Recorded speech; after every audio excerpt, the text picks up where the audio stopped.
Nous vivons une situation très différente de celle d'habitude, qui apporte une atmosphère de mystère. Ceci est totalement à l'opposé de l'environnement calme et organisé qui entoure habituellement un lieu spécial pour les musulmans appelé la Kaaba. Les événements récents inquiètent et effraient de nombreuses personnes. Certains se demandent si ces événements sont un avertissement ou même un signe de Dieu pour ceux qui se détournent de l'idée de s'excuser et de se racheter avec l'aide de Jésus-Christ. Pour certaines personnes, ce qui se passe dans le Kaaba, cela ressemble à un avertissement de Dieu exprimant son irritation. Mais il y a aussi un groupe qui a une idée différente, suggérant que les choses pourraient être plus compliquées qu'il n'y paraît. Ils pensent que Dieu a peut-être un plan différent, une manière spécifique de nous sauver. Qui sait, peut-être comprendrons-nous davantage en regardant cette vidéo. Nous explorerons ensemble les événements récents dans le Kaaba jusqu'à la fin de la vidéo, en essayant de comprendre ce que Dieu veut pour les musulmans. Partagez vos idées dans les commentaires.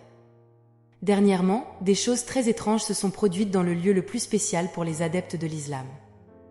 Il y a eu de fortes pluies, des inondations incroyables, des tempêtes de grêle et même l'apparition de différents insectes. Cela a laissé les gens qui priaient très effrayés, mêlant un peu de peur à l'admiration. Certains pensent que ces événements sont des signes que le jour du jugement approche et que le Kaaba est au centre de ces prédictions.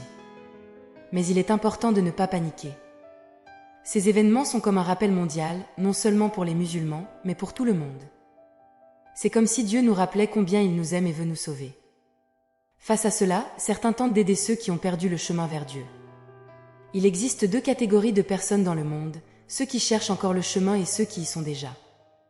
C'est incroyable de penser combien de personnes ne connaissent toujours pas Jésus-Christ. Cela soulève une question intéressante, Dieu a-t-il eu la chance d'atteindre ces personnes avant qu'elles ne soient confrontées à des problèmes dans la vie ? De plus, de nombreuses personnes ont entendu parler du Christ, mais ne l'ont pas encore accepté comme leur sauveur personnel. Et qu'en est-il de ceux qui ont vécu avant les enseignements de Jésus ? Qu'en est-il des Juifs, choisis historiquement par Dieu, mais dont beaucoup ne reconnaissent toujours pas le Christ comme le Messie ? Ce sont des questions que nous devons mieux comprendre. La plupart des gens ont-ils vraiment perdu leur seule chance d'être sauvés ? La réponse est un non très catégorique. L'opportunité d'être sauvé est accessible à tous, y compris aux personnes qui boivent beaucoup, font de mauvaises choses, sont considérées comme mauvaises, trichent ou même suivent une religion autre que celle de Dieu. Peu importe qui ils sont, où ils se trouvent, où ils se trouvent. Ce qu'ils croient, même s'il est musulman. Tout le monde a la promesse d'être sauvé, le sacrifice de Jésus-Christ couvre tout le monde, y compris moi, vous, les musulmans et tous les autres. L'amour de Dieu pour tous, y compris les musulmans, est si grand qu'il veut que personne ne se perde, comme il le dit dans Romains 5, Otto, montrant que même lorsque nous étions pécheurs, Dieu nous aimait. La mort du Christ nous met tous dans la même situation spirituelle. Le principal défi pour chacun de nous est le péché d'incertitude en Jésus en tant que Fils de Dieu envoyé pour nous sauver. Même si le péché attriste Dieu, son amour reste fort, c'est pourquoi il a envoyé Jésus se sacrifier pour nous tous, y compris les musulmans, montrant ainsi son amour et sa grâce à tous. La Bible nous dit de ne pas endurcir notre cœur et nous met en garde contre les dangers de l'incertitude. La foi en Jésus est présentée comme le seul moyen de se connecter avec Dieu. Le salut n'est accessible qu'à ceux qui reconnaissent réellement Jésus-Christ comme Seigneur, Fils de Dieu et Sauveur du monde. Pour être sauvé, il faut abandonner complètement l'incertitude et le péché, s'abandonner sincèrement au Sauveur et avoir une foi authentique dans le sacrifice de Jésus sur la croix, croyant fermement en sa résurrection 3 jours après sa mort. Nous savons que de nombreux musulmans ont du mal à accepter ce que dit la Bible à propos de Dieu et de Jésus-Christ, mais la possibilité d'être sauvés, pardonnés et d'avoir une nouvelle vie en Dieu leur est également accessible lorsqu'ils choisissent de se repentir et de retourner à Dieu dans leur vie. Sa propre façon. Nous sommes tous confrontés à des défis spirituels similaires et avons besoin de la même solution, Jésus-Christ. Le salut vient de Jésus, qui est comme le chef de la grande famille qui suit la foi en lui, appelée communauté. Dieu ne veut pas seulement aider ceux qui suivent des religions différentes, comme les musulmans, les bouddhistes, les hindous, les catholiques, les protestants et même ceux qui ne suivent aucune religion. Lorsque Dieu décide d'aider, il ne s'agit pas seulement de suivre des règles religieuses, mais d'adopter un style de vie qui montre ce qui est divin. Même si les gens ont des religions différentes, les enseignements de la Bible disent qu'il existe une unité, un esprit et une espérance qui nous relient. Lorsque tout le monde en aura l'opportunité, chaque personne fera partie de cette famille unie, vivant comme Dieu le veut, ce qui est le seul chemin pour avoir une vie vraiment bonne. Dans ce contexte, Jésus est comme le médiateur, l'architecte et le chemin du salut. Il se manifeste dans la communauté de foi, qui est comme la famille de Dieu, qui se manifeste à travers le baptême. Faire partie de cette communauté est très important pour être sauvé, mais ceux qui choisissent de ne pas participer peuvent rencontrer des difficultés sur le chemin de l'aide. Certaines personnes, pour des raisons indépendantes de leur volonté, ne connaissent peut-être pas l'histoire de Jésus ou l'existence d'une famille de foi, mais elles cherchent néanmoins Dieu et essaient de faire ce qui est juste selon leur compréhension. Ces personnes ont aussi la possibilité d'être sauvées pour toujours. De manière mystérieuse, Dieu peut aider ceux qui ne connaissent pas Jésus à trouver la foi qui leur plaît. La communauté de foi a la responsabilité particulière et le privilège de raconter à tous l'histoire de Jésus. Parfois, Dieu montre sa déception, mais c'est pour nous garder éveillés et proches de lui. Il ne veut pas que ses enfants disparaissent pour toujours. La mission de Dieu n'est pas de condamner, mais de sauver le monde. Lorsque les gens reviennent à Dieu et se rapprochent des autres, ils sont guidés par lui vers un avenir positif. Cela s'applique également aux musulmans. Confiance en Christ est une étape très importante pour trouver le salut et avoir la paix au ciel comme destination finale. Par le Christ, nous comprenons que ce qui est arrivé récemment au Kaaba, cela ne donne qu'un petit aperçu de la bonté de Dieu. Il est essentiel de prier ensemble pour le salut de nos amis musulmans. Que Dieu bénisse chacun pour ses efforts. Le message destiné à la communauté musulmane est clair, Dieu offre le salut à tous, y compris aux musulmans. Si ces événements sont des signes que la fin du monde touche à sa fin, ils rappellent aux croyants d'intensifier leur connexion avec Dieu et d'être prêts. Être préparé signifie se consacrer spirituellement, prier, se repentir et avoir une foi solide dans les promesses de Dieu. Ce qui s'est passé à Mecca nous rappelle à quel point les mondes physiques et spirituels sont interconnectés.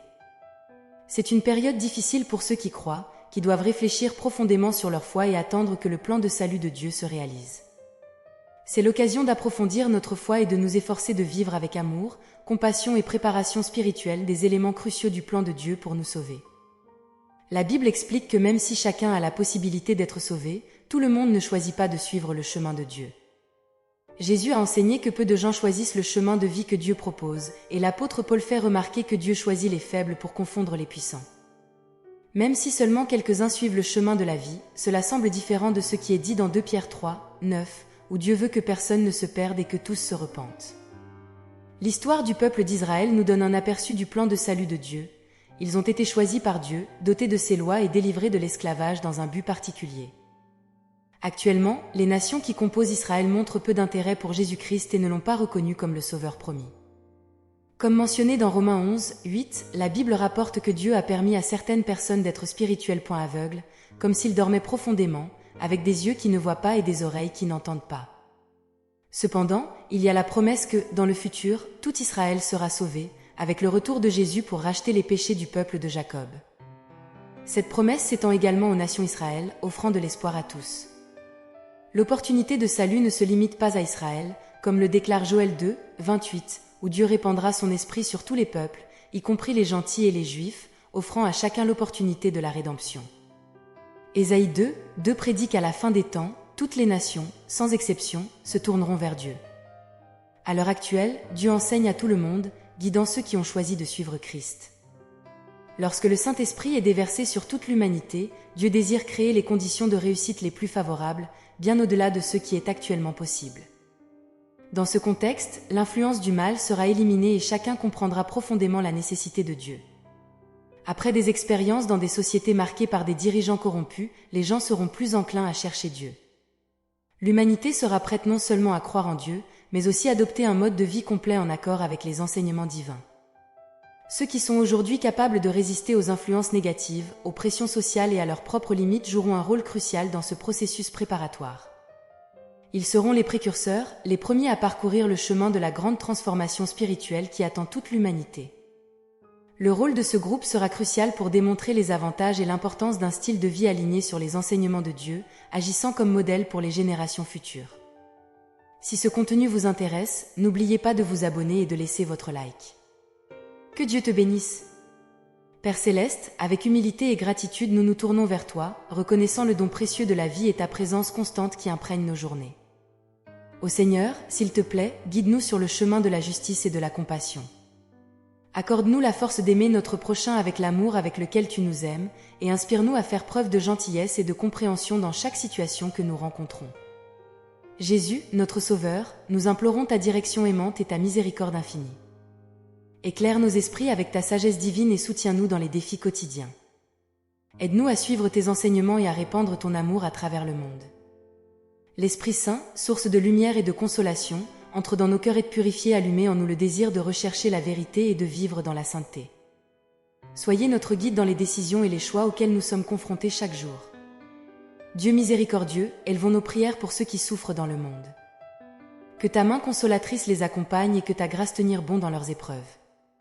Enfin, nous concluons cette prière en exprimant notre gratitude pour votre amour éternel.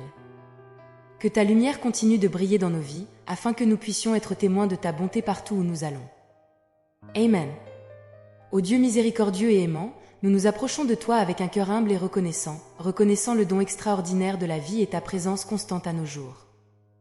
Nous vous remercions pour la chaleur du soleil, pour l'enchantement de la nature et pour l'opportunité de grandir et d'apprendre chaque jour.